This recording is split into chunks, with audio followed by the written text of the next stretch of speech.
jour, mes frères et sœurs, on a connu un problème à l'église. En plein culte, un jeune garçon a enlevé ses vêtements. Il a quitté le fond de l'église pour me gifler. J'étais en train d'adorer, je ne voyais pas. Je sens seulement autour de moi une agitation. J'ouvre comme ça, je vois un frère qu'on est en train d'attraper. On l'a mené dans la permanence. Vous savez ce qu'il a fait? Il a sauté et il a cassé la lampe et il a tabassé les intercesseurs. Et puis il a fui tout nu. Après le culte, mes frères, on vient me chercher. On me dit, le jeune garçon là est devenu fou. Et je me suis souvenu qu'il venait souvent me voir au bureau et me disait, je sens qu'une femme me suit partout. Il sentait une femme l'accompagner partout où il allait. C'était un beau garçon, fort, mais il était accompagné d'une présence démoniaque. Et un jour, cette femme-là est entrée en lui, il a attrapé la folie. Mes frères et sœurs, j'arrive chez eux.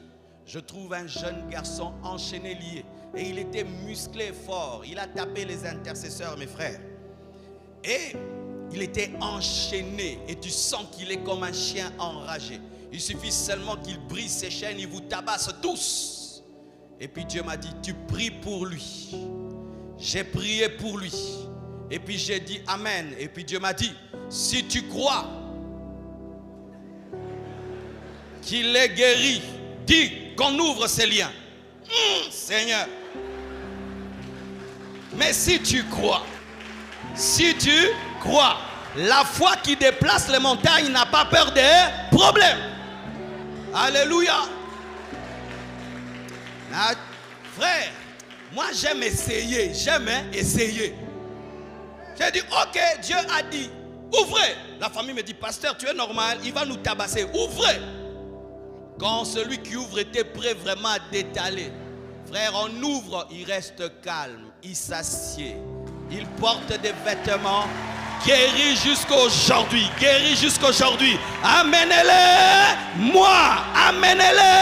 moi, va collecter les problèmes de ta famille, collecter les problèmes de ton quartier, collecter les problèmes de l'église, collecter les problèmes des autres, amenez-les, moi, je n'ai pas peur des combats.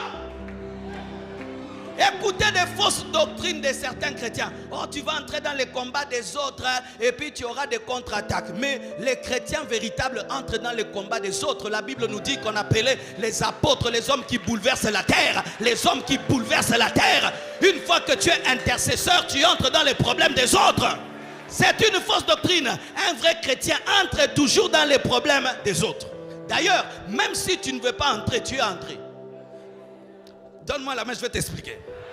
Si seulement tu quittes chez toi à la maison, tu vas visiter quelqu'un, tu es entré dans ces combats. Pourquoi? Parce que tu ne vas pas seul, tu vas avec Dieu. Et Dieu est en guerre contre les démons. Tu vas avec les anges, ils sont en guerre contre les démons. Rien que ta présence dans une maison, tu es entré dans les combats des gens parce que l'esprit que tu as est contraire aux démons qui sont dans cette famille. Même si tu ne pries pas, la guerre va commencer immédiatement.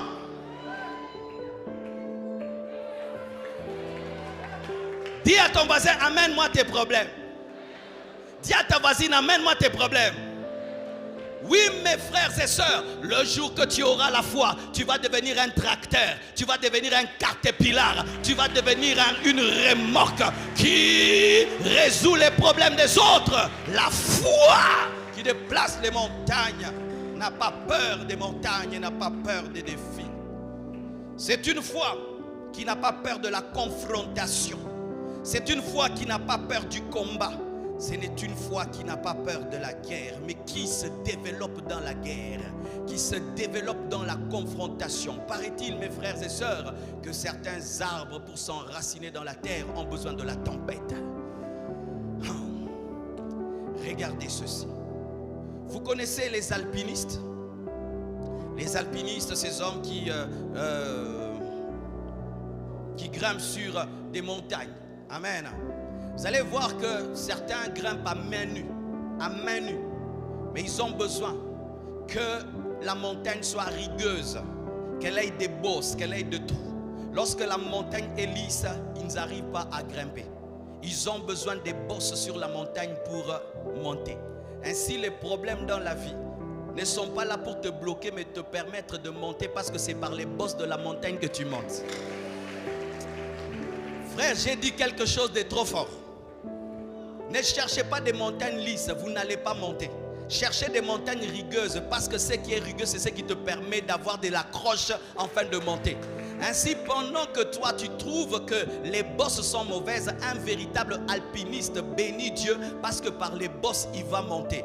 Et ce que toi tu appelles problème, l'homme de foi n'appelle pas problème, il appelle occasion pour grandir, pour gravir et pour devenir plus fort.